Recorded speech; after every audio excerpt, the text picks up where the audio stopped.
Hello, welcome back to my channel simply Sindhu. ఎలా ఉన్నారు? బాగున్నారా?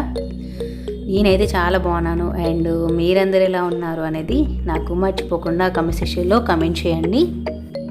అండ్ ఈరోజైతే వ్లాగ్ వస్తుంది.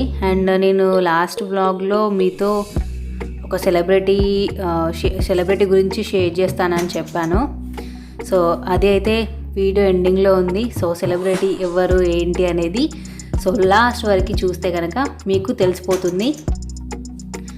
అండ్ ఇక్కడ వచ్చేసి నేను ఇంకా ఇల్లంతా క్లీన్ చేసేసుకొని ఎక్కడికక్కడ సదిరి పెడుతున్నాను. అండ్ నేను ఇక్కడ తగిలిస్తున్న బ్యాగ్ వచ్చేసి నేను 1 year అవుతుంది తీసుకొని. యాక్చువల్గా దాన్ని దాచిపెట్టాను ఇన్ని రోజులు. బట్ నాకు ఐడియా వచ్చింది ఏంటంటే ఇలా షోకేస్గా కూడా యూజ్ చేయొచ్చు అని ఐడియా రాగానే వెంటనే ఇంకా అక్కడ పెట్టేసా. అండ్ ఇంకా కర్టెన్స్ కలర్ కూడా చాలా బాగున్నాయి కదా, కలర్ కాంబినేషన్ నాకైతే చాలా బాగా నచ్చింది కర్టెన్స్. అండ్ చాలా మంది కూడా అన్నారు కర్టెన్స్ కలెక్షన్ బాగుంది అని. సో మనకి గోల్డ్ ఇంకా బ్లూ కాంబినేషన్లో అయితే మనకి కర్టెన్స్ వచ్చాయి. అండ్ దాని తర్వాత బ్యాంగిల్ హ్యాంగింగ్స్ది నేనే ప్రిపేర్ చేశాను. ఆల్రెడీ ఒక వీడియో షేర్ చేశాను ఎలా చేయాలి అనేది. సో దట్ ఇంకా అక్కడైతే పెట్టేశాను నేను, ఖాళీగా ఎందుకు ఉంచాలి అని చెప్పి. సో నేనైతే రూమ్ని అయితే ఇలా రోజు సర్దుకుంటాను, డెకరేట్ చేసుకుంటాను. సో నాకైతే ఇలా ఉంటే నచ్చుతుంది. ఇంట్లో కబోర్డ్స్ ఉన్నా లేకపోయినా సో ఇలా కర్టెన్స్ ఉంటే కనుక సో ఇంటికి చాలా అందం వస్తుంది. సో అందుకని నాకు కర్టెన్స్ కంపల్సరీగా నేను పెట్టించుకున్నా. అండ్ దాని తర్వాత వచ్చేసి ఇక్కడ నేను గ్లాస్ బాటిల్లో నేను మనీ ప్లాంట్ వేశాను. అండ్ ఈ ప్లాంట్ వచ్చేసి అరౌండ్ 3 months అలా అవుతుంది పెట్టి. ఇన్ని డేస్ అవుతుంది. బట్ 1 leaf వచ్చింది. దాని తర్వాత వస్తుంది కానీ మళ్ళీ ఎండిపోతుంది. సో ఇంకా కింద కూడా మనకి వేర్లు వస్తున్నాయి, రూట్స్ వస్తున్నాయి. సో నేను చెక్ చేస్తున్నాను. యాక్చువల్గా నాకు తెలియదు. ఫస్ట్లో నేను వాటర్ చేంజ్ చేస్తూ 15 daysకి ఒకసారి అలా చేంజ్ చేస్తూ ఉండేదాన్ని. సో చేంజ్ చేయడం వల్ల సో వాటర్ అసలు యాక్చువల్గా చేంజ్ చేయొద్దంట. నేనైతే చేంజ్ చేయడం వల్ల అసలు లీవ్స్ అయితే రాలేదు. ఎప్పుడైతే నేను లీవ్స్ చేంజ్ చేయకుండా బాటిల్స్లో వాటర్ అలానే ఉంచానో సో అప్పటి నుంచి ఇంకా లీవ్స్ రావడం అయితే స్టార్ట్ అయింది. బాటిల్లో కంటే ఇంకా మట్టిలో పెడితే ఇంకా ఫాస్ట్గా ఉంది గ్రోతింగ్. బట్ నేనైతే 2 గ్లాస్ బాటిల్స్లో పెట్టాను, ఇంకొకటి వచ్చేసి కుండీలో పెట్టాను. కుండీలో పెట్టింది చాలా బాగా వస్తుంది. అండ్ ఇది ఇంట్లో పెట్టిన కుండీకి ఇంకా ఒకసారి చూస్తున్నాను ఏమైనా ఉందా, చీడ ఉందా అని చెప్పి. సో అదంతా ఎండిపోయింది, ఏదైనా ఉందా అని చెప్పి చూస్తూ అది ఇంకా అంతా కట్ చేసేసి సో వాటర్ అయితే వేస్తున్నాను. అండ్ ఈ చెట్లకి రెగ్యులర్గా పోయకూడదు వాటర్ మనము. సో ఎప్పుడో ఒకసారి మీన్స్ ఇప్పుడు సమ్మర్ కాబట్టి 2 to 3 daysకి ఒకసారి కంపల్సరీగా పోయాలి వాటర్. ఎందుకంటే ఇప్పుడు కొంచెం మనకి ఎండలు అనేవి ఎక్కువగా ఉన్నాయి. వింటర్లో అంటే వాటర్ అంతా యూజ్ అయితే ఏముండదు. వింటర్లో అయితే 1 week ఒకసారి పోసినా సరిపోతుంది వాటర్. బట్ ఇప్పుడైతే నేను 2 daysకి ఒకసారి కంపల్సరీగా వేస్తున్నాను. అండ్ ఈ చెట్లకి వాటర్ ఎక్కువగా వేస్తే చనిపోతాయి, అందుకని చెప్పి చాలా కేర్ఫుల్గా పెంచుతున్నాను. సో ఇప్పటి వరకు అయితే ఎలాంటి డ్యామేజ్ అయితే లేదు. అండ్ కర్టెన్ దగ్గర పెట్టేసరికి గాలి వచ్చినప్పుడు సో కర్టెన్ ఫోర్స్కి లీవ్స్ అనేవి విరిగిపోతున్నాయి, బ్రేక్ అవుతున్నాయి. సో అందుకని గాలి వచ్చినంతసేపు కర్టెన్స్ని పక్కకు జరపడమా లేదంటే అలా టై చేసి వేసేస్తున్నా. సో చాలా పొడుగైపోయింది. నాకైతే చాలా చాలా నచ్చింది చెట్లు. అండ్ ఇది ఇంట్లో పెట్టుకోవడం వల్ల మనకి ఆక్సిజన్ని కూడా ఇస్తాయి.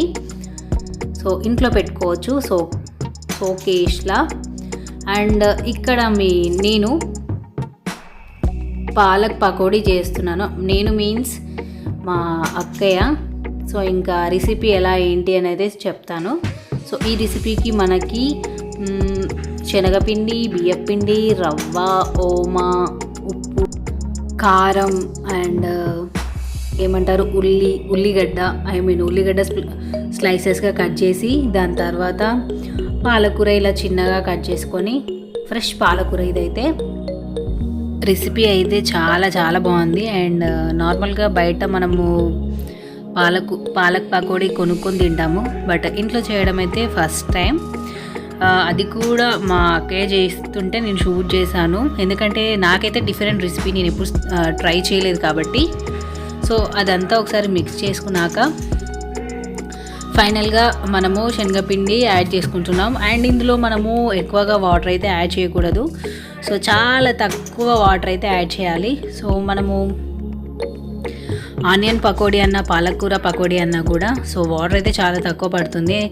ఇన్ కేస్ వాటర్ ఎక్కువగా యాడ్ చేస్తే మనకి ఆనియన్ ఆర్ పకోడీ పాలకూర ఫ్లేవర్ పోయి ఓన్లీ మనకి పిండి ఫ్లేవర్ వస్తుంది. సో అందుకని ఎప్పుడైనా కూడా మనము వాటర్ వేసి అస్సలు కలపకూడదు. సో ఇంకా ఇక్కడైతే ప్యాన్ అయితే పెట్టేశాను.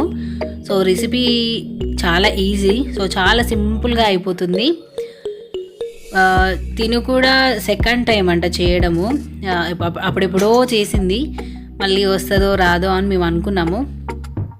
బట్ చాలా పర్ఫెక్ట్గా వచ్చింది అండ్ టేస్ట్ కూడా చాలా బాగుంది. మనము బయట కొనుక్కొని తినే టేస్టే ఉంది. అండ్ తిని చాలా బాగా వంటలు చేస్తుంది. ఏ చేసినా కూడా చాలా బాగుంటుంది. సో ఇంకా ఇక్కడ ఒక బౌల్లోకి టిష్యూ పేపర్ తీసుకుంటున్నాము. ఎందుకంటే మనము ఆయిల్ అనేది టిష్యూ అనేది తీసేసుకుంటుంది అని చెప్పి బౌల్లో ముందే వేసేసింది. ఇంకా ఇక్కడ మేము మెల్లిగా వేస్తున్నాం. ఎందుకంటే యాక్చువల్గా పాలకూరను మేము అప్పుడే వాష్ చేసి మిక్స్ చేసాము. సో అందులో వాటర్ ఉండడం వల్ల వేస్తుంటే చిల్లింది. బట్ ఫస్ట్ టైం అలా అయింది. దాని తర్వాత ఇంకా నెక్స్ట్ నార్మల్గానే వచ్చేసింది. సో పకోడీ అయితే ఇది అసలు యమ్మీ రెసిపీ, నాకైతే బాగా నచ్చింది. అండ్ ఇంకా ఈవినింగ్ స్నాక్లా చాలా బాగుంటుంది. సో మీరు ట్రై చేయండి ఇంట్లో, ఎలా ఉంది అనేది నాకు కమెంట్ సెక్షన్లో మర్చిపోకుండా కమెంట్ చేయండి. పిల్లలకి ఈవినింగ్ స్నాక్గా ఇలా పెడితే చాలా ఇష్టంగా తింటారు. అండ్ మనకి ఆకుకూరలు అనేవి చాలా హెల్తీ ఫుడ్. అండ్ పిల్లలు ఆకుకూరలు పెట్టినప్పుడు సో పడేస్తారు. సో అలా కాకుండా సో ఇలా మనము పకోడీలా చేసి పెడితే చాలా ఇష్టంగా తింటారు. సో మంచి రెసిపీ అయితే మీతో షేర్ చేస్తున్నాను ఈరోజు. సో అన్ఎక్స్పెక్టెడ్ రెసిపీ ఇది మాత్రం. సో నేనైతే ఇంకా ఫుల్గా తినేసా. అండ్ ఇందులో ఏంటంటే ఆయిల్ అనేది ఎక్కువగా అసలు పట్టలేదు. అసలు ఆయిల్ ఉందా లేదా అన్నట్టుగా ఉంది పకోడీ మాత్రం. చాలా చాలా బాగుంది. అసలు నేను ఎక్స్పెక్ట్ చేయలేదు, అసలు ఆయిల్ ఉంటుందేమో అనుకున్నాను. సో డైట్ చేసే వాళ్ళు కూడా సో హ్యాపీగా తినొచ్చు. ఎందుకంటే ఆకుకూరతో చేసిన పకోడీ కాబట్టి సో కడుపు నిండా తినేయచ్చు. సో ఎందుకంటే ఆయిల్ అనేది ఎక్కువ పట్టలేదు. మనము ఆయిల్లో డీప్ ఫ్రై చేస్తున్నాము, బట్ ఆయిల్ అయితే అసలు పట్టలేదు, ఆయిల్ అస్సలకే లేదు. సో హ్యాపీగా డైట్ చేసే వాళ్ళు మాత్రం తినొచ్చు. సో రెసిపీ అయితే అయితే చాలా ఈజీ. సో తెలిసిన వాళ్ళైతే స్కిప్ చేయొచ్చు. ఇన్ కేస్ రెసిపీ తెలియని వాళ్ళు ఒకసారి చూసి ట్రై చేయండి.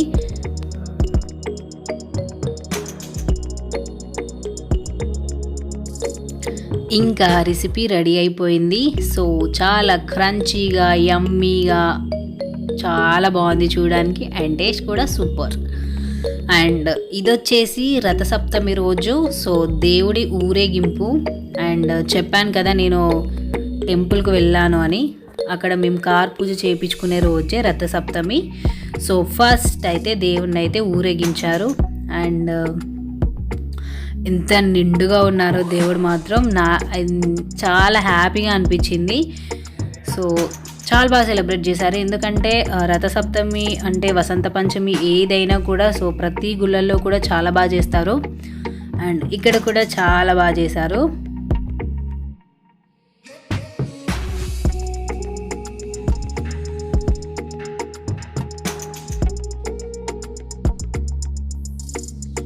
అండ్ ఇక్కడ దేవుడికి సంబంధించిన ఏ పూజ అయినా కూడా అసలు చెప్పలేము మాటల్లో. సో అంత బాగా సెలబ్రేట్ చేస్తారు. అండ్ ఈ టెంపుల్ కూడా చాలా ఫేమస్ టెంపుల్. సో ప్రతి ఒక్కరికి తెలిసే ఉంటుంది. సో భూపాలపల్లి డిస్టిక్లో ది ఫేమస్ టెంపుల్ ఈ కొడవటంచ లక్ష్మీనరసింహస్వామి టెంపుల్. అసలు ఆ వాయిస్ వింటుంటే ఆ సౌండ్స్కి అసలు ఎంత వైబ్రేషన్ వస్తుందో. సో అంత బాగా చేస్తారు. అండ్ మేము కూడా ఇంకా పూజ టైంకి వచ్చాము. హ్యాపీగా మమ్మీ డాడీ వాళ్ళు అయితే వెళ్ళారు. నేను జస్ట్ షూట్ అయితే చేశాను.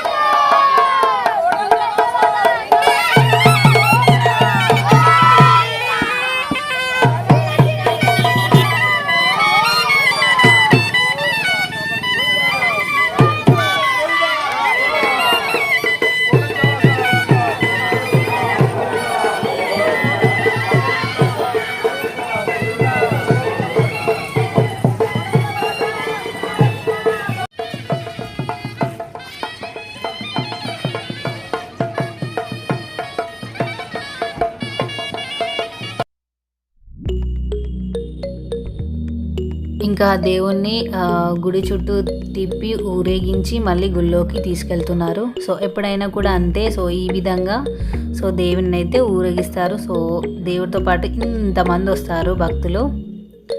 సో ఇది రథసప్తమి రోజు దేవుడికి ఎలా చేశారు అనేది.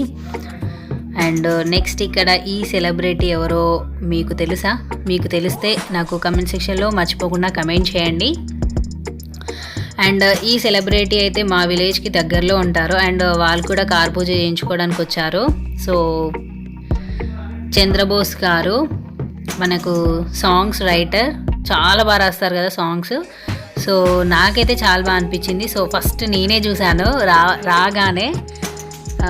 సో అలా కొంచెం సేపు మాట్లాడి సో తనతో ఫొటోస్ కూడా తీసుకున్నాం మేము. సో బ్లూ కలర్ శారీ కట్టుకుంది వాళ్ళ వైఫ్. చాలా ఫ్రెండ్లీగా ఉన్నారు. అండ్ వాళ్ళు ఎప్పుడైనా వస్తారు మాలానే రెగ్యులర్గా, ఎందుకంటే చాలా ఫేమస్ టెంపుల్ కాబట్టి. సో ప్రతిదీ వాళ్ళు కూడా ఇక్కడే చేయించుకుంటారు. సో వీళ్ళు వచ్చారు అని అంటే మీకు ఆల్రెడీ అర్థమైపోయి ఉంటుంది సో టెంపుల్ అనేది ఎంత ఫేమస్ అనేది. వాళ్ళ వైఫ్ కూడా చాలా ఫ్రెండ్లీగా ఉన్నారు.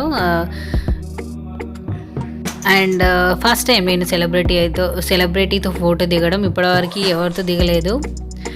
ఐ మీన్ సెలబ్రిటీస్ని చూశాను, బట్ మాట్లాడి ఫొటోస్ దిగడం అయితే జరగలేదు. సో బట్ ఈరోజైతే నేను తనతో ఫోటో దిగాను. సో చాలా బాగా అనిపించింది, చాలా ఫ్రెండ్లీగా మాట్లాడారు. బట్ మనకి ఏమంటారు, చాలా తక్కువ మాట్లాడడం తను. సో మనం మాట్లాడితేనే మాట్లాడుతున్నారు, లేదంటే లేదు. సో మనము నార్మల్గా టీవీ షోలో చూసినప్పుడు కూడా సో ఎక్కువగా ఓవర్గా చేయకుండా చాలా సింపుల్గా న్యాచురల్గా ఉన్నారు. నాకైతే చాలా బాగా నచ్చింది ఆ విధానము. సో ఈరోజు వ్లాగ్ అయితే ఇది మీకు నచ్చింది అనుకుంటున్నాను. ఇన్ కేస్ ఈ వ్లాగ్ మీకు నచ్చితే like, share, comment and don't forget to subscribe my channel. Bye bye.